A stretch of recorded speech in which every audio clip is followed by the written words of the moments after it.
আমি বাঁকুড়া জেলার ইন্দাস ব্লকের বাসিন্দা রতন বাবু। দীর্ঘদিন ধরে কৃষিজ পণ্যের ব্যবসা করে সংসার চালাচ্ছি।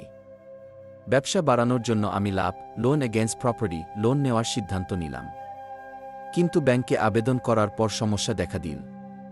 লকডাউনের সময় কিছু কিস্তি মিস হওয়ায় আমার সিবিল স্কোর খারাপ হয়ে গিয়েছিল। ফলস্বরূপ একের পর এক ব্যাংক আমার লোন আবেদন বাতিল করে দিল। রাতের ঘুম হারিয়ে ফেলেছিলাম, ভাবছিলাম ব্যবসা আর বাড়ানো সম্ভব নয়। ঠিক তখনই এক পুরনো বন্ধুর কাছে দেলালোন ফাইন্যান্সিয়াল কনসালট্যান্টের নাম শুনলাম। তৎক্ষণাৎ দেলালোনের অফিসে যোগাযোগ করলাম এবং আমার সমস্যার বিস্তারিত জানালাম। তাদের টিম পেশাদারভাবে আমার কেসটি হ্যান্ডেল করল।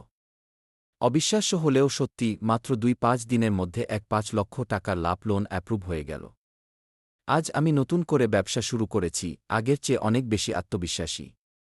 আপনারও যদি সিবিল স্কোরের সমস্যার কারণে ব্যাংক থেকে লোন না মিলে, তাহলে সময় নষ্ট না করে আজই যোগাযোগ করুন। দেলালোন ফাইন্যান্সিয়াল কনসালট্যান্ট কল বা হোয়াটসঅ্যাপ করুন ৮৯২৭০৮৯৭২৬।